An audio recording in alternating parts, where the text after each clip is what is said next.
Shop Talk's back. Hey. We're back in Studio Creative, and we're so grateful for this space because this is giving us a chance to find our way. Mm-hmm. So as we're finding our way, let's talk a little bit about people who just don't have any couth. I had a situation last week where I was just over it. I had a death in the family, and he was my godfather, but I didn't realize until after he passed and after a couple days, it hit me like this was like my dad. Mm-hmm. This is the man who, he lived across the street from me growing up. Literally. Right across the street. Mm-hmm. And then when I moved back into my neighborhood and bought a house in my neighborhood, he was, 2 doors catty corner from me. So I saw him every day pretty much He was my whole life. Yeah, your whole life. But growing up, he was the person that, he was the male figure that I looked to who, he happened to be a principal at a high school. Mm-hmm. So he just took care of a lot of children. He was a dad that a lot of us never had. So it just really hit me. And I have not experienced the death of a parent or anyone who is close to me in that way. I've lost my brother. I've lost a lover. I've lost other brother-like figures, but I never lost, a parent person. Like that. Mm-hmm. And it just really got me. And I got really frustrated on social media because there were people who kept inboxing me about what they needed, what they wanted from me. Mm-hmm. They wanted me to help them with something, or they wanted me to coach them with something, and that was just not the time. It was fresh. And they knew that he passed. Did they know? I think they knew because I didn't post it, but I put it in my stories because I kind of use my stories as my posts anymore. Yeah. I don't really post until I have something to post about, but my story is my post. Yeah. And a lot of people watch my story, and a lot of the people who were bugging me had watched my story. Because you can see, I don't know if people know, you can see when someone watches your story. Mm-hmm. So I don't know if people know that. Yes.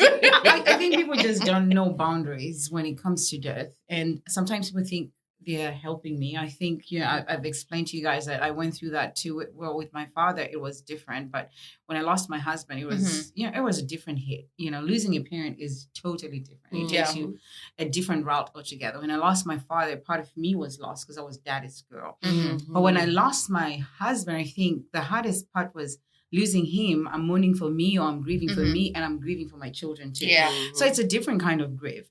But I had people saying the most stupid things. And to me, I think if you don't know what to say to somebody who's grieving, just shut up. Don't say anything. Because sometimes you feel like, you are helping the situation.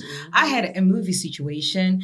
I had a person who called me crying about her and her husband not having enough sex. And I almost told her to kill herself and go hell. I am serious. And I said, are you serious right now? Oh, yes, I have. Oh, my God. And I know she talked to me about that. But I said, are you serious right now? Like, don't. But you have every right to feel that way. Yeah. You want me to be a counselor in this moment? When I'm about that. About you and your husband not having sex with? I don't even have anything to have sex with. Yeah. So go figure, right? So I think what I started doing is I just ignore the calls. You text, you call, and I'm like, you know what? I'm not even going to be bothered. That's why you got so many on your...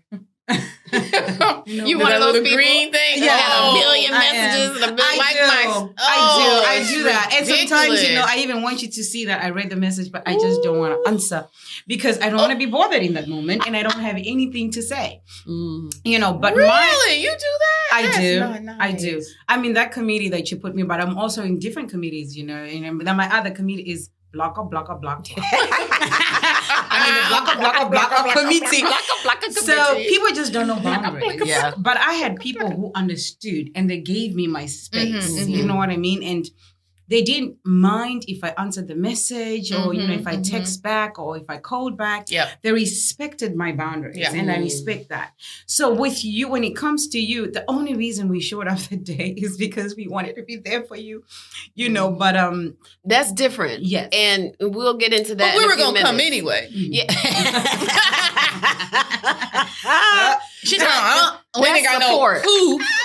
I got lots of coof, but I can be uncouth when I want to be uncouth. I try to tell people, don't get it twisted. No, I can be that's uncouth, support. But we were coming anyway. Support is important. Mm-hmm. You know, when you know how to be there for somebody and just to sit and just be there. And that's what we did. And we were just hanging out. A part of it. We were hanging out in that space. Oh, and then we were allowed to go to the bathroom, honey, on this time.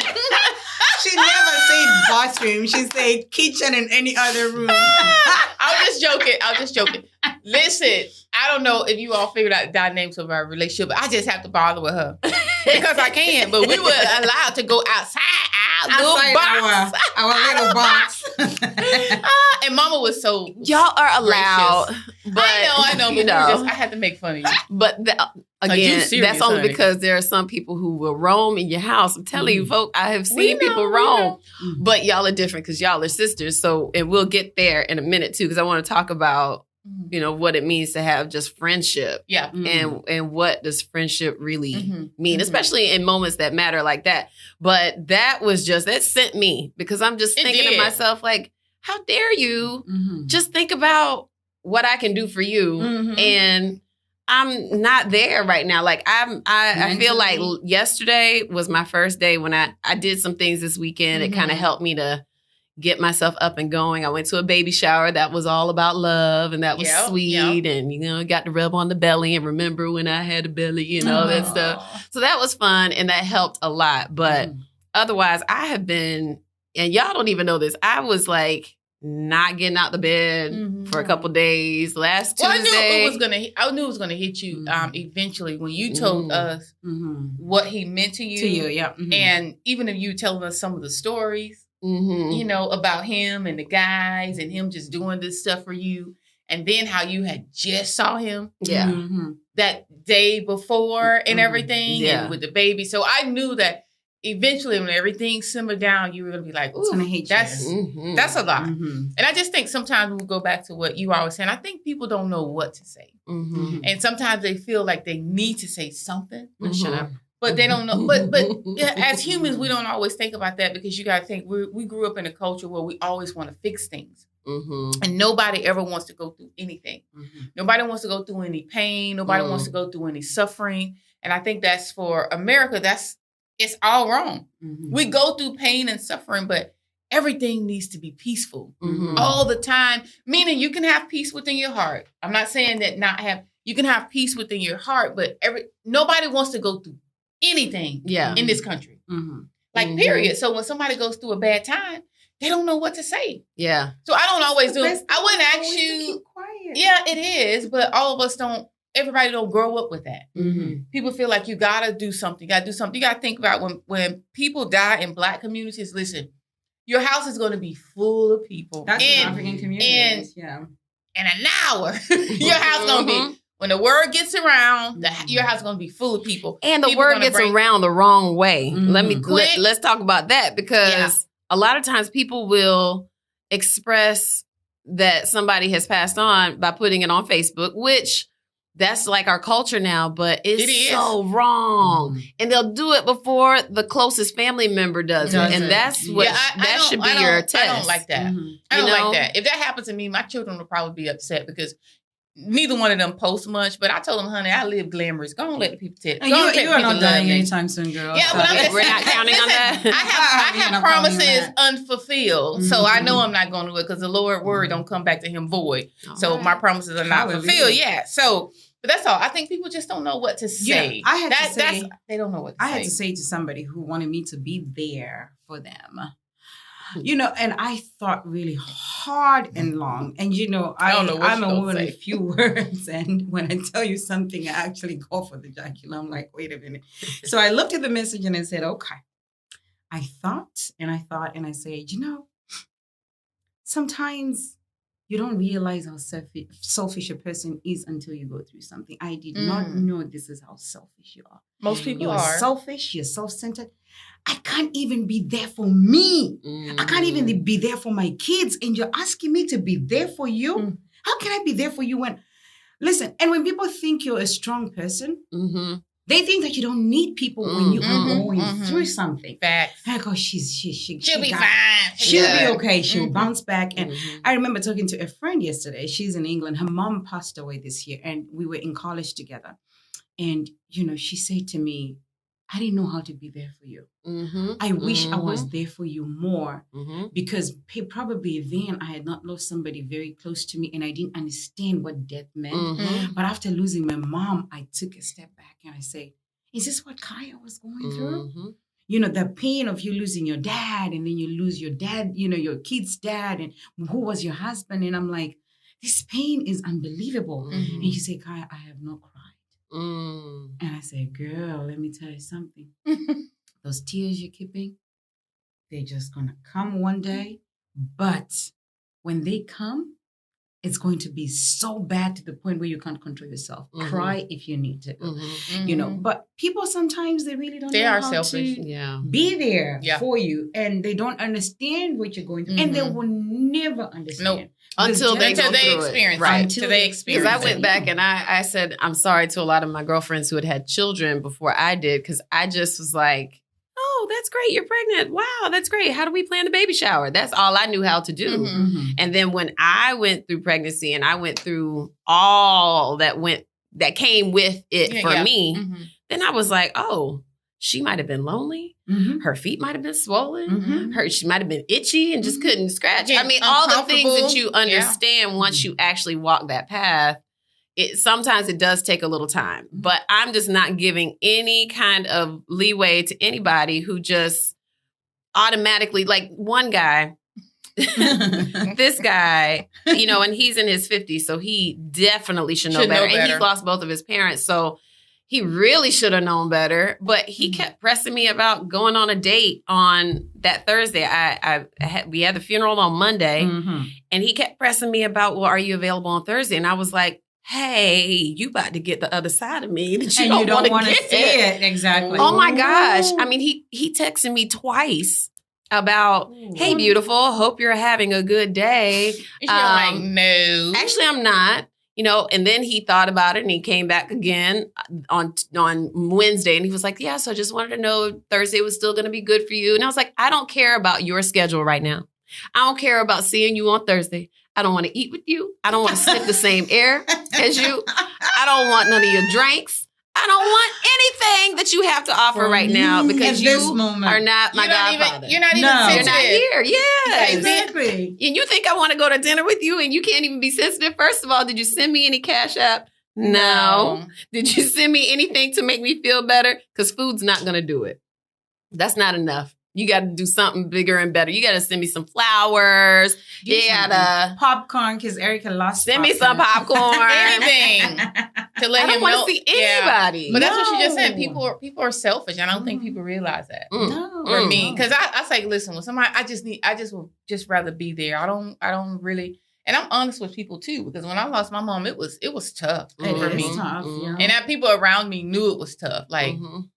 It was really tough. And I'm good. Just so don't say anything. Let me have my moment. Let me grieve through the process. And I think people don't respect my healing. Yeah, respect my healing. And I don't think people do.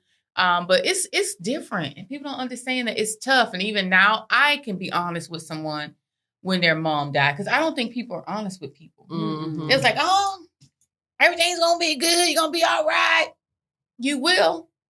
But it'll be 13 years in March since my mom passed. And I can still see myself driving to Tallahassee, still see myself crying and praying and doing all this stuff to wait her and still seeing her in that moment and still seeing her when she passed, when the doctor came in.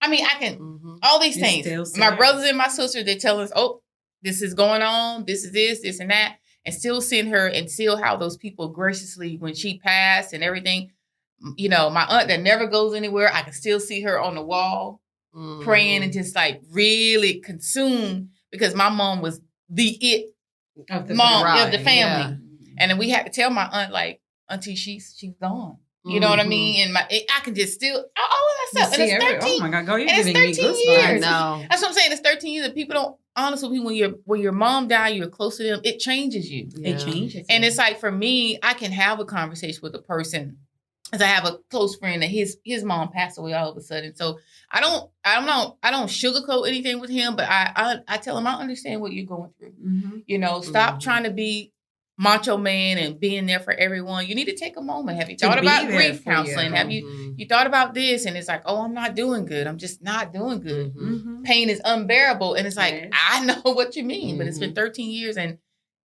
listen, if I can say, well, what you do back in time, I would want my mom. Yeah. Period. Like, I want my mom. Like, what would she be doing right now? Shania has a baby and this and that. We probably like, oh Lord, what are we gonna do with her? She'll probably be outside waiting on us right now, peeking in the window. She'll be babysitting the baby. Yeah. Right? Oh, she will be babysitting. Because I ain't doing it. But I'm just saying, it's different. And I think that we have to start being honest with people when you have a friend that goes through that. You can be silent, but you tell them that it is going to be tough. So they can know in their mind, like, it is going to be tough. So what I'm feeling is okay. Because some people like, oh, no, tell them it is going to be that tough. Toxic positivity. Yeah, you tell know, them where it's like, tough. oh, well, just perk up and, you know, look Do at the this. bright side and remember the good times. Yeah. And, child, Nobody wants to hear I that. am not, no, because I am remembering the good times. And that's I'm what's remembering getting me to hear. I'm remembering the last time. Yeah. And I'm remembering going around the corner and always seeing him out in the yard. And, you know, it's just the things that keep playing back in your head about your last conversation. Yeah. If it was a good conversation, you know what I mean? And that happens to me too. Because I remember my mom calling me. I was going into a movie.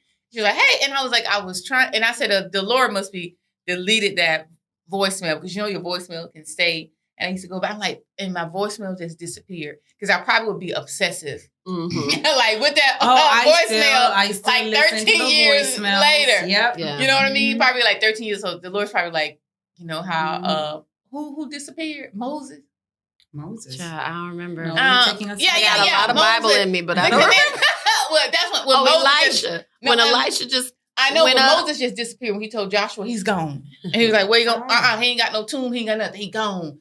And that's how my voicemail, it was just gone. Oh, wow. Yeah. And the Lord probably knew I would be obsessive with that voicemail. I still have a voicemail from my boyfriend who passed away. And I listen to it from time to time when I'm clearing out my voicemail because it gets full. Because I still keep a lot of voicemails from people who matter, who sent me a message on my birthday or Something just like called that, just because. And I have about 13 saved voice messages that I've had for, I mean, he's been gone for 7 years. And I still listen to it. And it doesn't make me cry, but it just kind of makes me feel like, wow, like he's still around me. Yeah. You know what I mean? And in the spirit realm, we have to keep in mind that people do, you know, they're still there. It's just a different way. And that's the hard part to remember that, you know, especially because for me, I lost my brother and then 8 months later, I lost my boyfriend. So it was like, what is going on? Two people at the same time. And you kind of went through the same thing. Yeah. I lost my husband and one of my very, very close brothers. He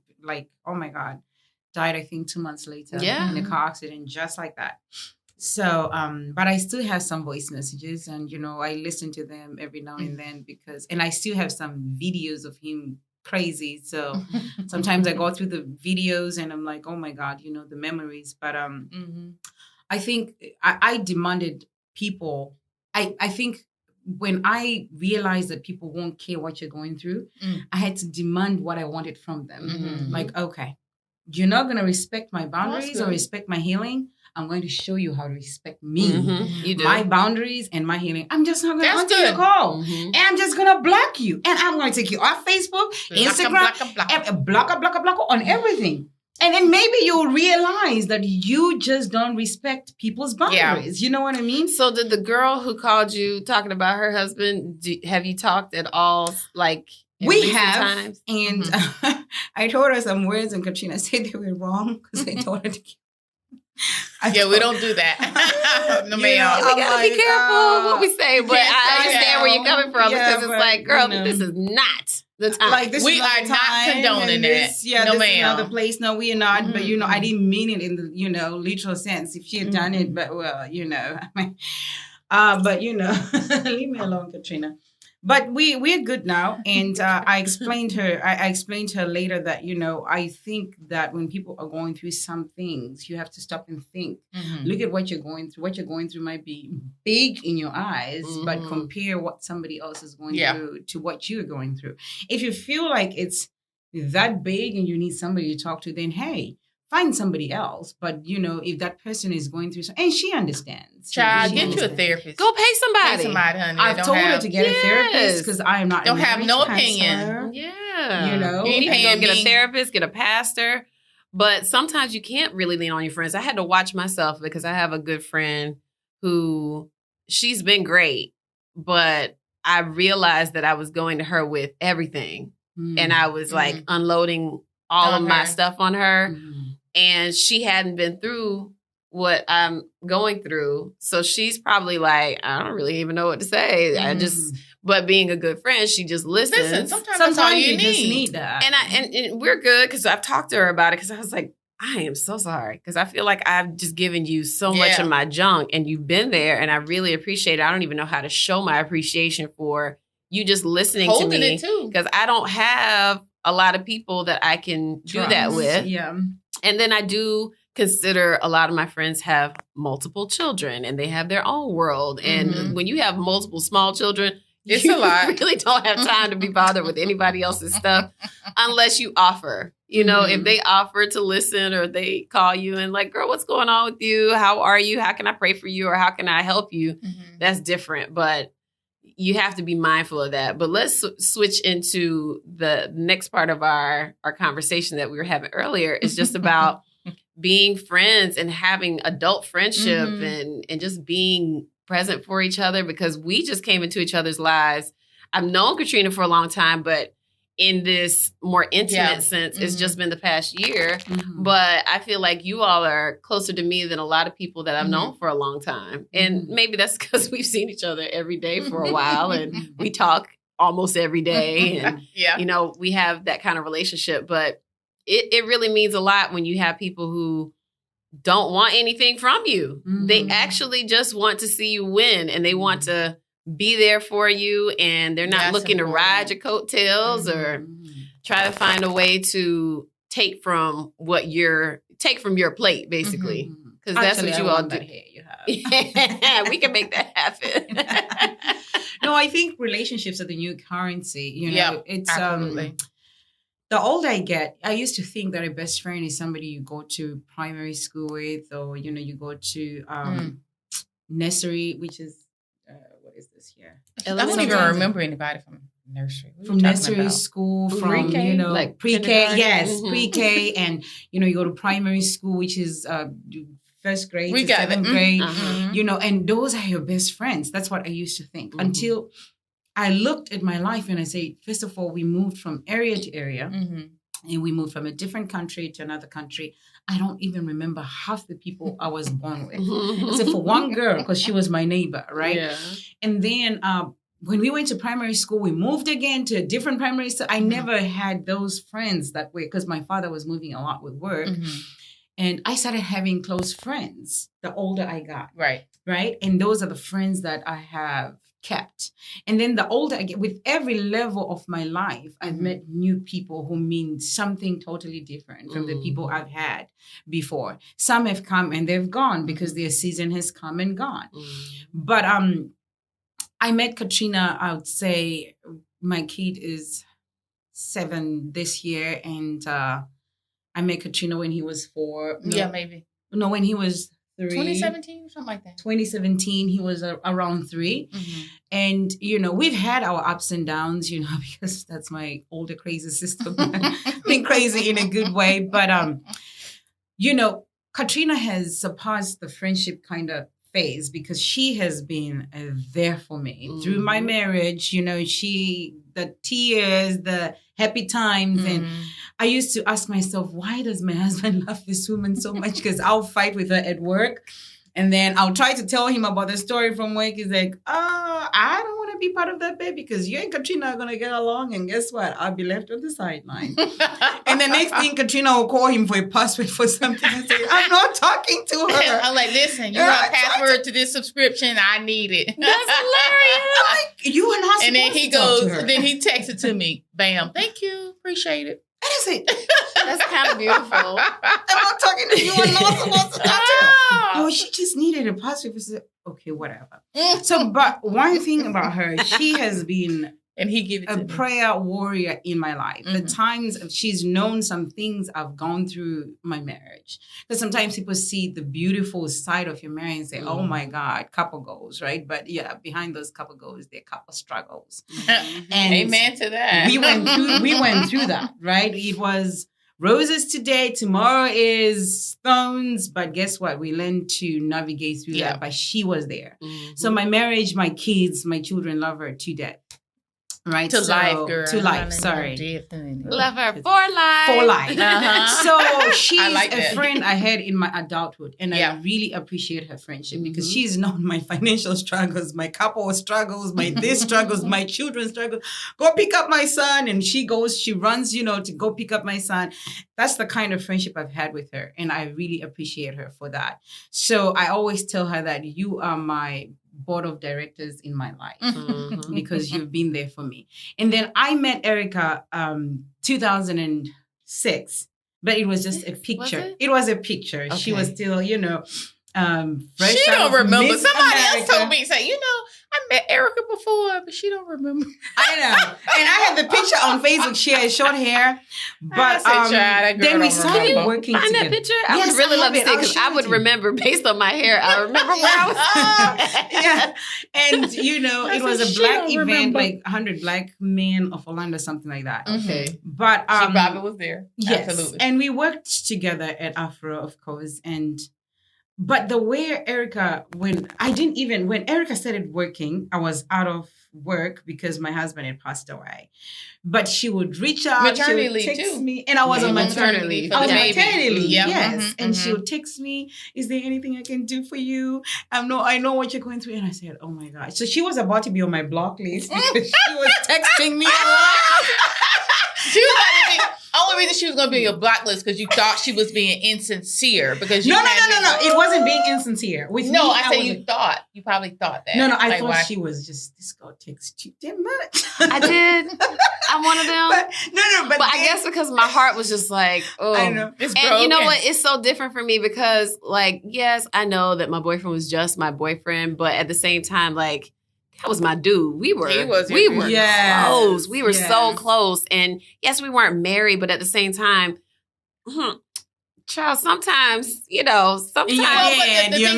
Well, I think sometimes I've just watched marriages that have fallen apart or that aren't really that great and never have been great. And we had more than a lot of married couples did, I believe, because we were connected spiritually and emotionally. He was your dude. Insane. He was so for me, when I lost him, he was your dude.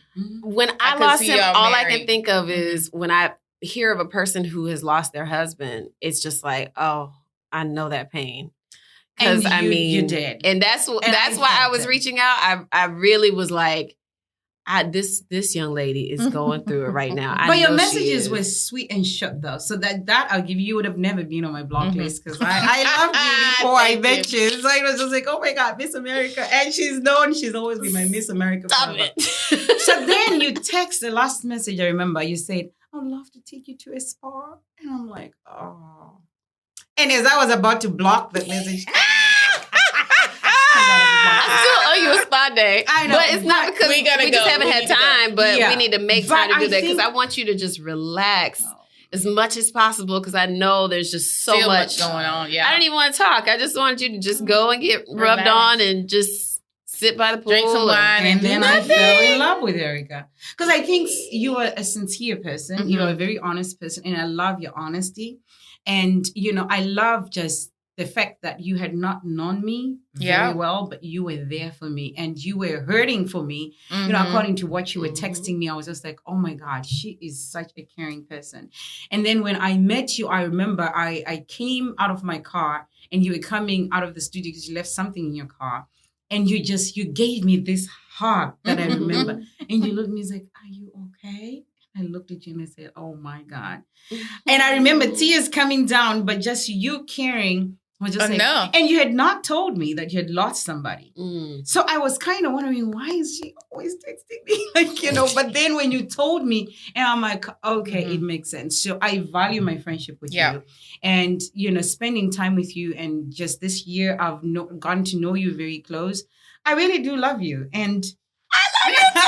Don't make me cry. Let's make Katrina cry. Don't cry. But I love you too. Yes, I do. And I actually really like my sister. It's like, you know, you being a part of a person, I said, oh my God, this girl actually is on my board of directors of life because we always together. Yeah. You know what I mean? We are not. Believe it or not. And you know what you helped me to do? Believe it or not, we and are. Both of you have helped me to do. You've helped me to upgrade my thought process about the things that I want, like the goals that I'm trying to reach. Because I can get really melancholy and, you know, just not set any goals and just be like, well, just keep going, you know, like and as every day goes, you know, but you all are always like thinking about the next car you want or the next pair of shoes or the next vacation. And I'm like, yeah, let me start thinking about where I want to go, what I want to do. Because business. It's not like I have not done it all, but I've done a lot in my life. And I just kind of, you know, sometimes I need a refresher on how to just appreciate doing something over again, you know, and doing something new and wanting something new. And I forget to do that because I get consumed in my depression or I get consumed in my anxiety even. And I just want to kind of stay in my little corner. And I seem to be a little bit. I am an extrovert by career choice, but I'm really introvert. Like I can be by myself to myself all the time. And my poor child is going to have to learn that. Like sometimes I just don't want to be bothered. She's not your poor child. She's your rich child. My wonderfully rich child. With the powerful. Who has so much love to give. And it's just she's so like, sweet. She's so sweet. And calm. She's so loving. And she just likes to kiss on me. Now she's doing this. So she likes very to kiss. calm. And we're gonna learn through that because I need to learn how to just always be available to love her. You have to, and especially now because she's so little. But even when she gets older, I just always want her to see love, and I have to work through my funk. You better in order to. Okay. No, I'm serious. I'm admitting I'm gonna do it. No, ma'am, you better. I'm gonna work through it. That's what I'm telling you. Because I've been so by myself for such a long time. So I think. I've just been so used to just dealing with stuff and then having to be the strong person and then being a Black woman and feeling like you're forced to be the strong person all the time. We are. It's so frustrating because it's overwhelming. It's almost like, well, who can I run to? Yep. And, you know, I think you have your mom, though. Yeah, and you do. You do. You have such a beautiful relationship with your mother. And, you know, people get used to saying, oh, my God, you are so strong. How are you doing this? I'm like, do you want me to get on Facebook every single day and cry or go to the grave and take videos so you guys know I'm broken?